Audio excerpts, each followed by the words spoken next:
A Contraluz, el podcast. Presentamos la serie Huellas de Tinta.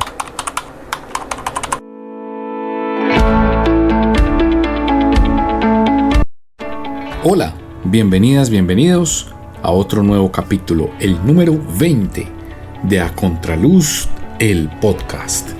Seguimos en este capítulo hablando con la editora, escritora y creadora de la editorial Sílaba, Lucía Donadío.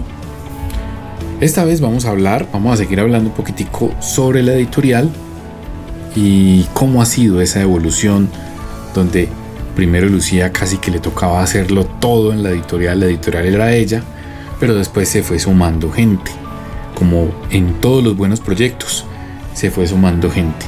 Pero también vamos a hablar de algunos de sus libros, vamos a escuchar lo que Lucía nos tiene que decir sobre el por qué escribir, hablaremos un poco de su hijo, de la muerte de su hijo, del accidente por el cual su hijo murió.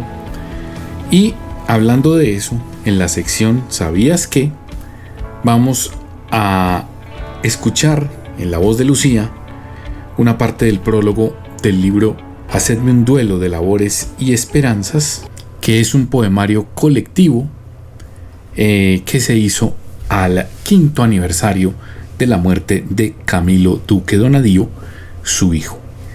Entonces, bienvenidas, bienvenidos a este podcast y seguimos hablando con Lucía sobre todos estos temas que nos interesan: los libros, la literatura, la edición, en la serie Huellas de Tinta.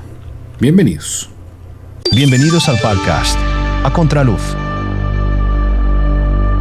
Bueno, ese alfabeto de infancia, que es también como una recopilación y como un guiño al tema de juntar palabras, ¿cierto? Y como de recopilar. Sí. ¿Cómo llegaste pues como a eso? O sea, ¿lo escribiste en varias etapas de tu vida o cómo...? A ver, Mauro, la verdad es que ese libro,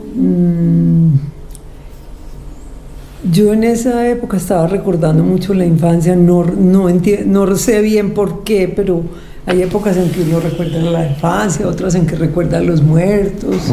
otras en que recuerda los viajes, es decir, uno a veces como que hay un tema por temporada. Sí, como que hay un tema, y yo recuerdo que en esa época pues la infancia me estaba tocando a la puerta y me hablaba, y los primeros que escribí fueron los primeros 5 cuentos, los de las vocales: Aurora, Estatua, Imán, Orilla, Umbral. Exacto. Esos fueron los primeros y yo los engaveté en el escritorio, estaban ahí guardaditos, y una noche me pasó una cosa hermosa. Yo generalmente escribo de madrugada muy temprano, 4 o 5 de la mañana, y es que me despertó como el sonido de un barco, como una sirena de un barco. Y yo me desperté asustada y dije barco, y me fui al escritorio y escribí barco. Y pues para mí el barco significaba mucho porque mi padre siempre nos contaba, eso era como un relato mítico en familia, que él había llegado a Puerto Colombia en un barco que se llamaba el Horacio y hablaba de su viaje. Entonces el barco era una presencia en la vida nuestra, y escribí ese primer relato. Y al otro día me despertó la carpintería, porque mi padre era carpintero. Entonces yo dije... Pero como revelaciones, pues... Sí, eso era muy hermoso. Entonces yo dije, ay, ¿y si hago un cuento por cada letra del alfabeto? Por cada letra, qué nota. Y así empecé, y fueron llegando, unos en desorden, otros al final me dieron mucho trabajo, algunos, como la X o la W. Sí, total. Sí, porque las primeras letras, listo, bien. Sí, casi que no, pero bueno, no, uno va... Hay palabritas que llegan y que nutren eso. Entonces así nació Alfabeto de Infancia, y bueno, estaba casi listo ahí, engavetado. Entonces yo lo saqué. Recuerdo que le pedí a Esther Fleisacher que éramos amigas, pues somos amigas desde hace tiempos porque estudiamos juntas en el colegio algunos años. Ella me lo ayudó a revisar, hizo como el trabajo de edición, ella era editora en EAFID en ese tiempo. Entonces así nació Alfabeto de Infancia. ¿Y qué sentiste al publicarla en tu propia editorial? O sea, como que, bueno, wow, o sea... Ay, pues yo me sentí contenta porque pues a mí lo que me importaba era el libro. Yo creo que me hubiera sentido igual de contenta si era en otra editorial. Si era en otra editorial, sí, pues, total, uno lo que importa es el pues libro. uno lo que le importa es el libro, pero pues de pronto pude escoger la carátula, que tiene un cuadro de Oreste, mi hermano, que es pintor. Sí. Era un cuadro que a mí me encantaba y que además tenía una A. Pues que la A es como la letra...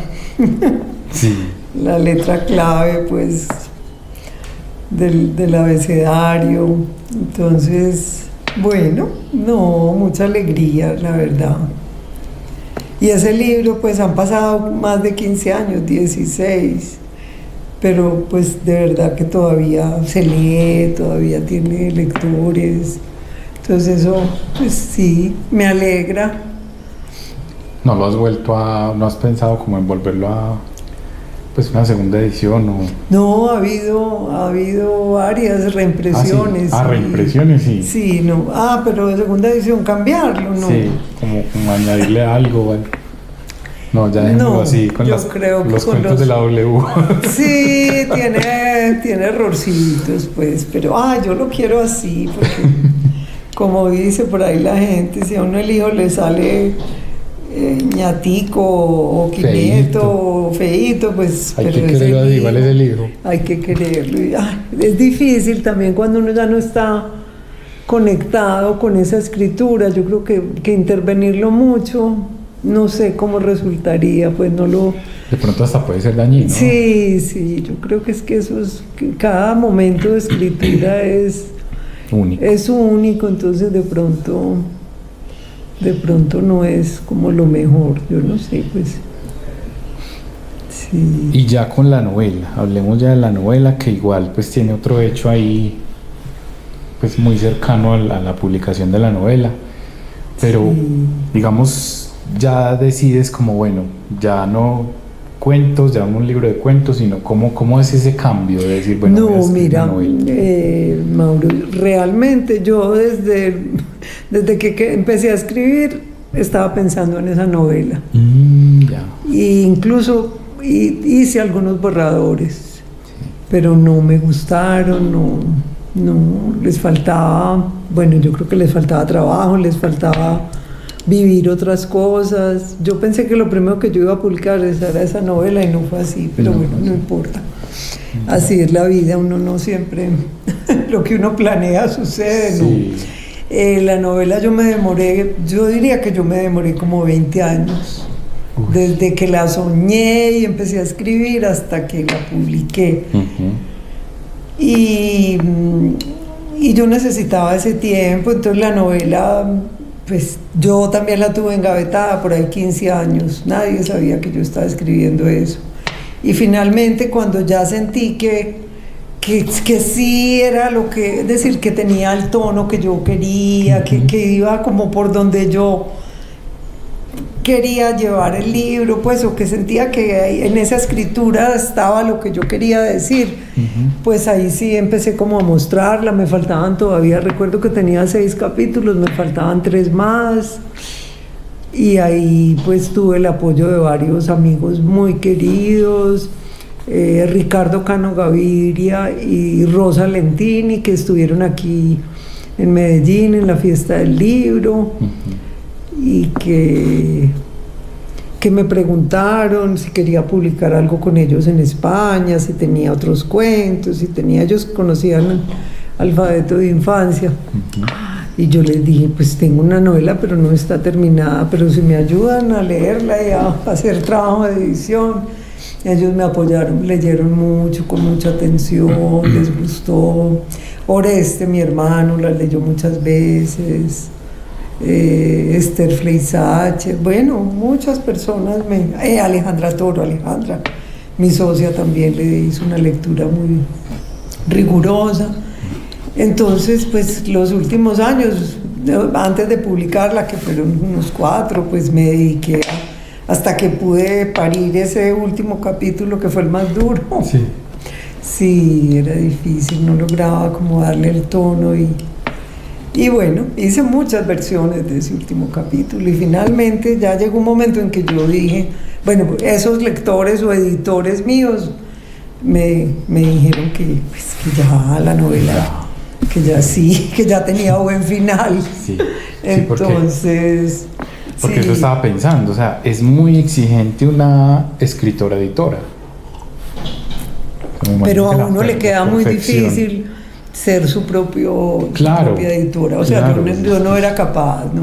Yo necesitaba esos otros ojos porque es que es complejo, ¿no? Uno no puede ser el propio editor de sus propios textos porque siempre se necesita es un otro, el editor es otro. Es otro, entonces, es ese mediador.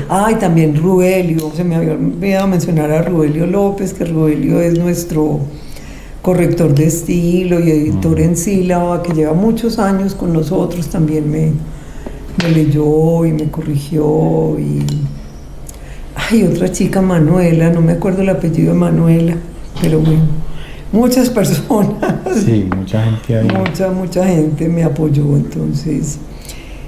Y bueno, finalmente llegó la pandemia y yo ya tenía listo el libro y yo dije, no, pues mandémoslo a imprimir así estemos en pandemia. Así estamos en pandemia. O en lo que sea.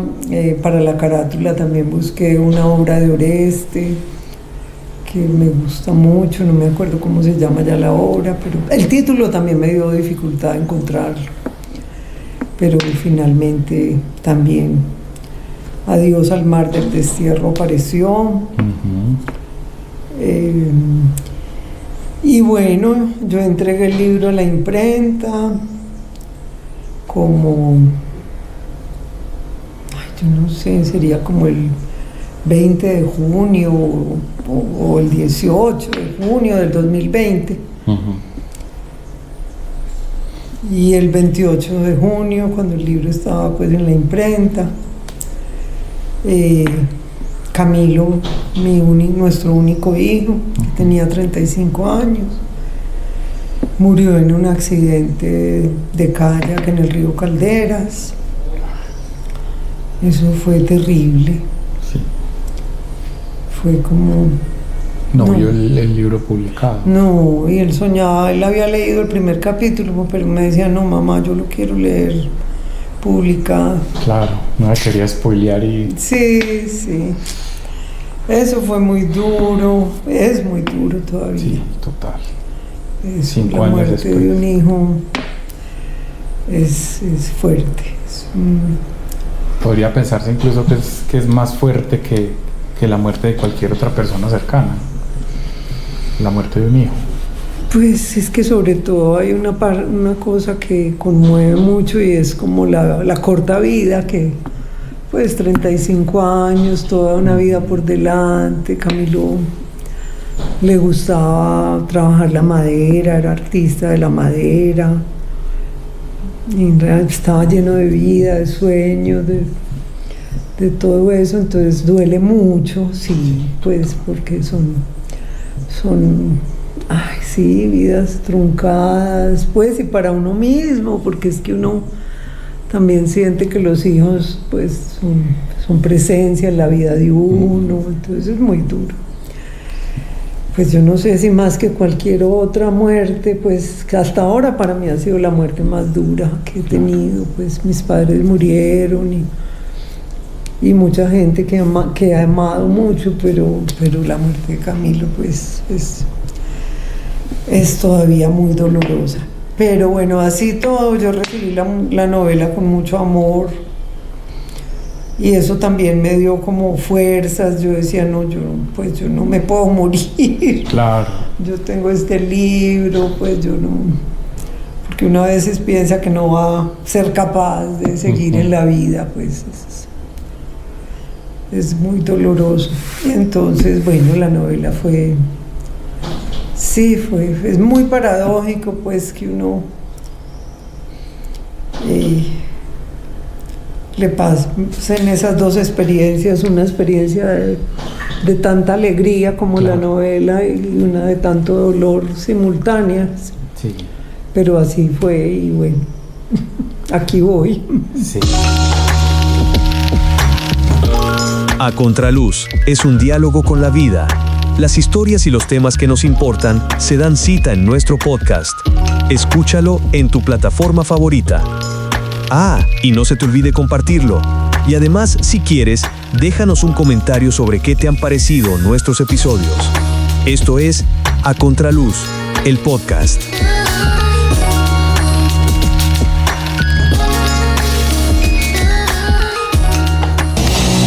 Si te gusta el rock, visita y escucha www.lazonagrisrock.com con todos los sonidos y las épocas del rock. A Contraluz es un diálogo con la vida. Los temas que nos abrazan pasan por nuestro podcast. Hay otros 2 libros. Está El cambio de puesto, que a mí me recordó ese título como cuando lo ponían a hacer fila uno en el colegio. Sí. No, cámbiese de ahí, cambie de puesto. Que es también de relatos, ¿cierto? Sí, esos son relatos sobre la muerte. Nada que ver con el título. No, ¿cómo que no? El último cambio de puesto que uno tiene. Bueno, sí. Cuando se muere. Sí, total. Ese es el más definitivo. Ese es el más definitivo. Sí. Ese libro está inspirado en un accidente real que tuvo un sobrino mío, Federico se llamaba, que murió de 10 añitos. Incluso es una cosa muy impresionante porque él murió también, ya dije, en un accidente de tráfico.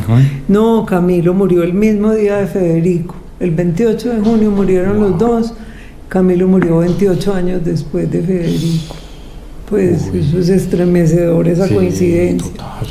Es algo que a mí me ha puesto a imaginar tantas cosas. Sí, incluso con la fecha, entre tantos días que hago en el año, que estos dos hayan muerto el mismo día es una cosa asombrosa. Sí.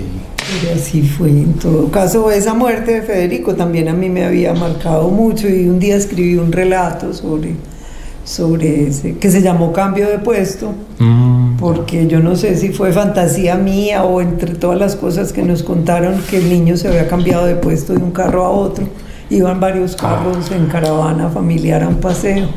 Entonces de ahí viene el título y no fue sino empezar a hablar de esa muerte para que apareciera la muerte de la abuela cuando yo tenía 6 años y otras muertes cercanas o lejanas o inventadas, pues ahí hay mucha ficción realmente. Cuando uno escribe los recuerdos, pues también los ficcionaliza, porque claro. Eso es entonces ahí hay muchas muertes de muchas maneras, pero yo quizás necesitaba abordar ese tema. No sabía que después me iba a tocar la muerte de Camilo. Claro. No. Y hay otro libro de poesía. Sí, que se llama Los ojos que me nombran. Los ojos que me... Sí. Es que yo sabía que era con ojos, pero estaba así como... Sí, ¿cómo es? Los ojos que me nombran. Los ojos que me nombran, sí. Sí. Ese libro tiene algunos poemas de Sol de Extremadura y otros distintos. Ahí sí hice una reescritura de algunos poemas, por ejemplo, porque quise rescatar alguno. El otro libro pues ya no existía, entonces yo quise conservar algunos ahí y les hice cambios, hice como trabajo de edición con Alejandra Toro, que Alejandra sabe mucho pues de poesía, ese ha sido como su área de estudio académico también. Entonces sí, esos son los 5 libros. Bueno, este año hice otro libro. Sí, ese sí no lo tenía. Sí, es un libro colectivo que hice en memoria de Camilo. Se llama Hacerme un duelo de labores y esperanzas. Poemas. Sí, es un libro casi todo de poemas, tiene 13 poemas míos, tiene poemas de Oreste, mi hermano, de Juan Mosquera, de Carlos Vázquez Tamayo, el filósofo, de algunas amigas, de personas de Wilfer Yepes, de Esther Fleisacher hay un poema. Realmente cuando Camilo murió yo encontré en la poesía un refugio. Claro. Encontré muchos poemas sobre la muerte, muy bellos y muy conmovedores. Y eran como mi oración permanente. Leer esos poemas, los juntaba, hacía archivos. Sí. Entonces, una bueno, catarsis ahí. sí, la poesía. Incluso el título viene de un poema de Antonio Machado que él escribió a su maestro. Y ahí decía que el maestro les decía que no lo lloren, que le hagan un duelo de labores y esperanzas. Qué bonito. Y eso me pareció tan bonito que también me inspiró a dedicarme mucho al jardín, aquí en la casa. Pues yo empecé como a sembrar más cosas, más flores, más arbolitos, siempre pensando como en Camilo. Siempre que hacía eso sentía como la presencia de Camilo. Camilo, por otro lado, amaba los árboles porque pues utilizaba la madera, incluso utilizaba mucha madera que recogía por ahí en los caminos o en los ríos para sus obras. Entonces yo sentía que sembrar árboles o plantas era estar muy cerca a Camilo, y bueno, así se ha ido haciendo este duelo de labores y esperanzas. Qué bonito eso. Que volviendo a Sílaba, si es que lo ha habido, ¿cierto? Voy a preguntar si es que lo ha habido. Tranquilo. Un libro difícil. ¿Ha habido algún libro que ustedes digan como editoras como, no, esto qué? ¿Cómo le hacemos? A ver, Mauro, yo creo que en general los libros son una experiencia única porque cada libro pues tiene como su pequeña historia, ¿cierto? Sí. Porque si algo nos gusta a nosotros es tratar de hacer el libro pues con mucho cuidado y con mucha cercanía con la autora o autor, para que haya esa conversación que es tan importante, como que el libro sea lo más bello posible. Yo creo que sí ha habido libros difíciles, pero uno le van olvidando. Pero difíciles de pronto en el sentido de que implican mucho más trabajo. Mucho más trabajo.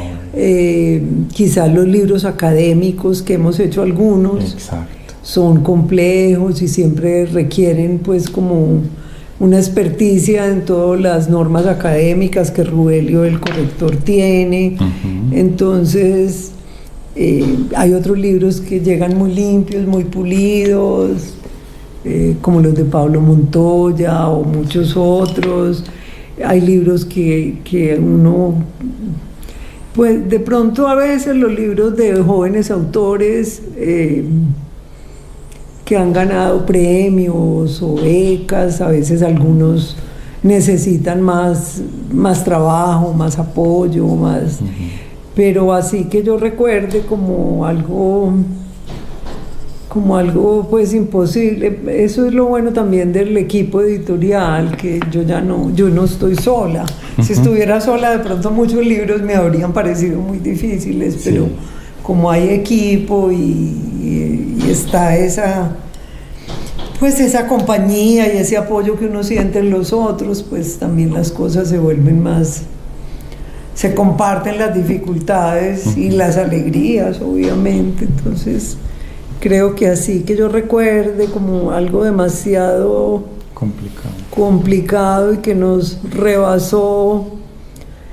A veces las traducciones pues lo interrogan a uno un poquito sobre, bueno, la calidad. Hay algunos idiomas que uno sabe controlar, pues revisar más fácil. Nosotros tenemos una colección de traducciones, pero hemos tenido excelentes traductores en todos los libros, o sea que uno también espera que aunque no... Pues es que como lo dices, es un equipo. Sí, y los traductores o traductoras han sido buenos, bueno, todo eso hace que... Pero los libros, de todas maneras, hacer un libro es una tarea compleja. Sí. Yo no quiero minimizar ese esfuerzo porque los libros tienen muchos detalles, muchos, demasiados, y a veces uno sí se siente como agobiado por el cuidado, sobre todo cuando estamos preparando libros para ferias, que hay varios libros a la vez y que hay que trabajar muy intensamente. Uno sí se siente a veces un poquito agobiado, no porque sea más difícil, sino la responsabilidad es muy grande y hay mucho trabajo. Entonces por eso uno queda tan cansado de las ferias. Total. Tú siempre has dicho que, digamos, casi que la única condición para que ustedes publiquen es esa cercanía con los autores. Ha habido momentos en los que dicen, esto no lo vamos a publicar, o sea, que han tenido que tomar la decisión de esto no lo vamos a publicar. Bueno, la cercanía es una muy importante, pero la calidad del libro también, por supuesto. Claro. Sí, obviamente. Sí. No, yo creo que en sí de los libros que hemos aprobado y que hemos, pues, en Hombre Nuevo yo sí tuve una experiencia que fue dura, porque íbamos a hacer un libro con un policía sobre la Comuna 13 y yo no estaba muy segura como de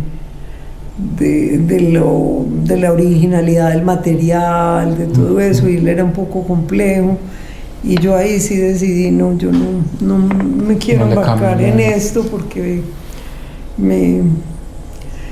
pues no me siento tranquila ni segura, y era muy difícil pues verificar, había muchos datos históricos que había que verificar, y no había, en esa época no había las investigaciones pues que se han hecho en los últimos años que dan tanta información, entonces sentía como mis dudas de que pudiéramos hacer un trabajo pues de buena calidad y de verificación, y bueno, eso sí recuerdo que no se hizo. ¿Por qué escribir? ¿Por qué seguir escribiendo? Ay, pues Mauro, porque las palabras nos fluyen, porque también los sentimientos que nos embargan, pues una manera de intentar tramitarlos es la escritura. A veces porque hay muchas preguntas y escribir es una manera de descubrir. Pues también por amor al lenguaje, uno a veces escribe poesía por la belleza o por la tristeza.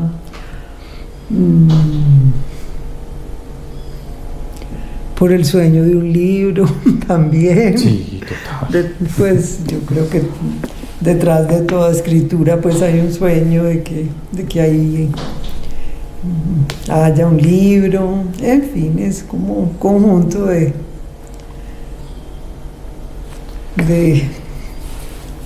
como un jardín lleno de cosas, sí, que uno intenta como juntar o hacer. Sí. ¿Qué piensas de los nuevos formatos de los libros, del libro digital? Yo pienso que el libro digital es valioso porque hace que el libro pues pueda circular en otros lugares,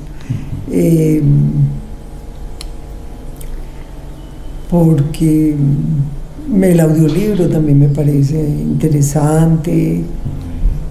Creo que pues que los otros formatos no le han quitado.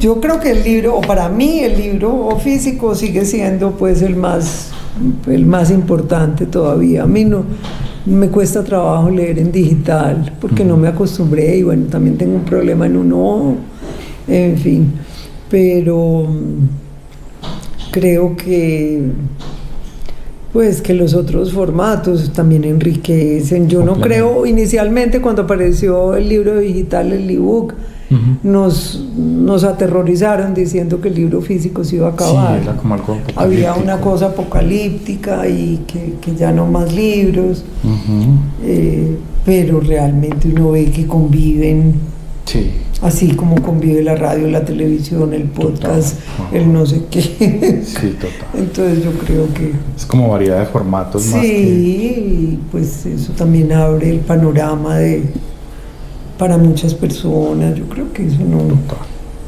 no para nada perjudica el libro, creo. ¿Qué se viene para la editorial en este momento? ¿Cómo ves el panorama?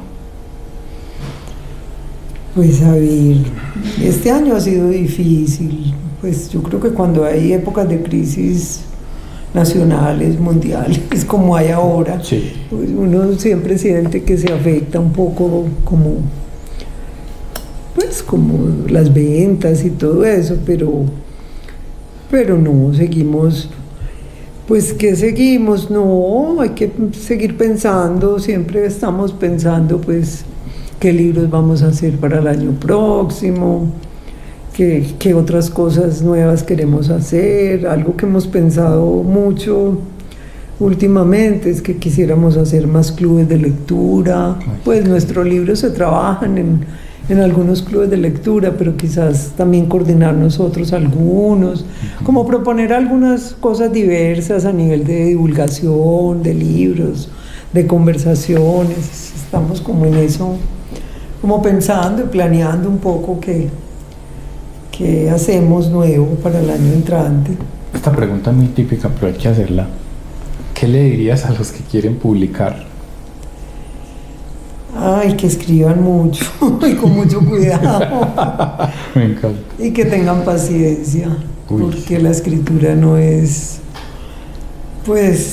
rápida, y también lograr publicar se necesita tiempo, que no se desesperen. Sí, y que lean mucho también. Que leer mucho para escribir poco. Sí, eso. Sí, total. Se lee más de lo que se escribe, claro. Obviamente. Pues Borges decía, yo soy más lector que escritor. Más lector que escritor. Imagínate, correcto. Lo decía Borges, ¿qué diremos nosotros? Sí, ¿qué diremos nosotros? Hay que leer mucho y finalmente, ya como para ir cerrando esta conversación, ¿en qué estás hoy en día en cuanto a temas creativos? Ya nos contaste que participaste en un libro colectivo este año. Sí. Pero ¿en qué más estás en esos temas escriturales? Esa mente tan inquieta, ¿en qué está? No, yo no sé exactamente en qué estoy. Pues tengo algunas páginas alrededor de la muerte de Camilo, digamos, tengo algunas páginas escritas que son más narrativa, pues, sí.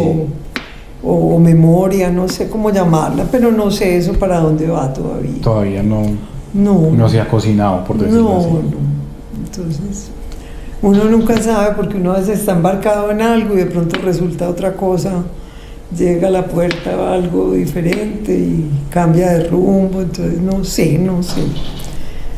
Ahí voy, poco a poco.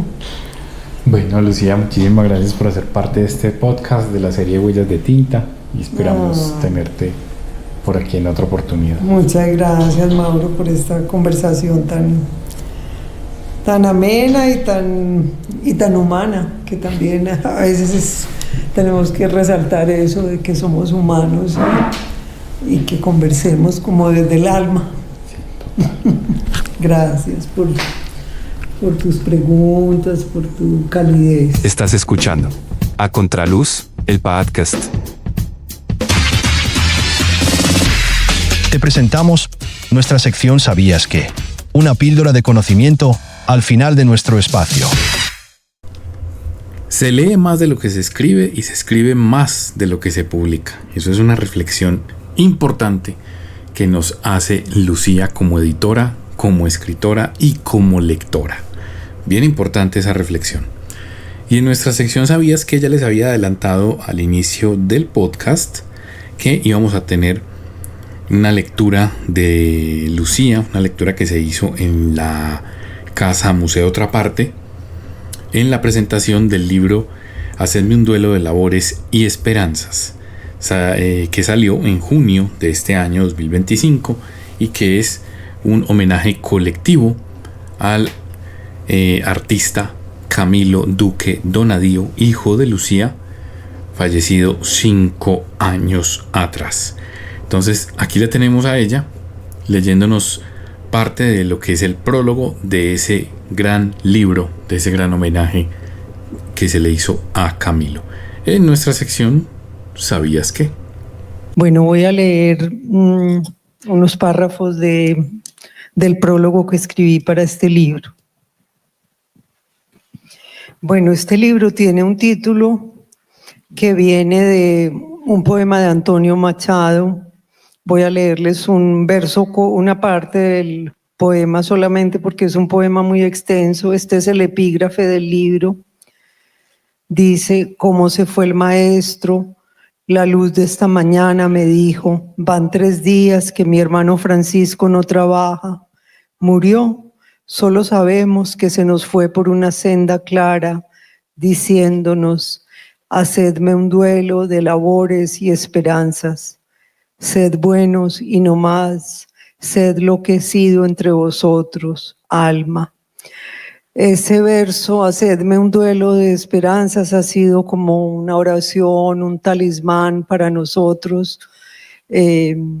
Hablo de Diego, mi amado Diego, y de familiares y amigos que están aquí. Dice: estas páginas nacieron como un árbol silvestre. El tronco fue la muerte de nuestro amado hijo Camilo Duque Donadío. Su amor por los árboles y la madera, que transformaba en bellos objetos, dieron a luz un tronco de ausencia, silencios y palabras que fue creciendo en nosotros y en familiares y amigos que se acercaron a abrazarnos con palabras sencillas y con poemas y escritos. Algunos ni siquiera conocieron personalmente a Camilo, pero abrieron sus corazones para sentir el latido de su vida y su ausencia. Hicieron suyo nuestro dolor. De ese tronco brotaron ramas, hojas y flores que hoy conforman este libro, homenaje y camino por los meandros del duelo. Crecieron ramas en el tronco de este árbol. Los poemas sobre el duelo que buscaba y guardaba eran compañía, bálsamo y savia para estas páginas. Alrededor de este árbol de palabras creció el jardín de nuestra casa. Cada rincón se fue llenando de gloxinias, besitos, primaveras, bromelias, rosas, hortensias, geranios, begonias, calateas y helechos. Flores y plantas para honrar la vida de Camilo, para recordarlo cercado de belleza. Nuestra gratitud a este coro de voces reunidas para conmemorar el 5º aniversario de la muerte de Camilo. La poesía ha sido la compañera fiel en este duelo. Durante estos años hemos recopilado poemas y escritos de muchas personas que comparten nuestro dolor, que viven el duelo de sus propios muertos, que intentan llevarlos siempre en el recuerdo y el corazón. Así hemos sembrado un jardín de amistad y poesía alrededor de nuestros muertos, colmado de labores y esperanzas. Grandes personajes pasan por A Contraluz, el podcast. Y así llegamos al final de otro capítulo más, el número 20. Ya llegamos a 20 capítulos del podcast A Contraluz y 16 de la serie Huellas de Tinta, que como les decía la vez pasada, pues está ya volviéndose muy larga. Tendremos una nueva invitada, un nuevo invitado. Todavía no les voy a adelantar si es hombre o mujer, pero sí les adelanto que va a ser muy interesante, como todos los que han pasado por este podcast. No se les olvide compartirlo y seguirnos en las 3 plataformas en donde se escucha A Contraluz: YouTube, Spotify y Apple Podcast. Recuerden que estamos en la serie Huellas de Tinta y que más adelantico, posiblemente en una semana, vamos a tener nuestro nuevo capítulo, el número 21, con un nuevo invitado o una nueva invitada aquí en A Contraluz. Sigan escuchándonos, sigan disfrutando de nuestros capítulos. Permiso. A Contraluz, el podcast.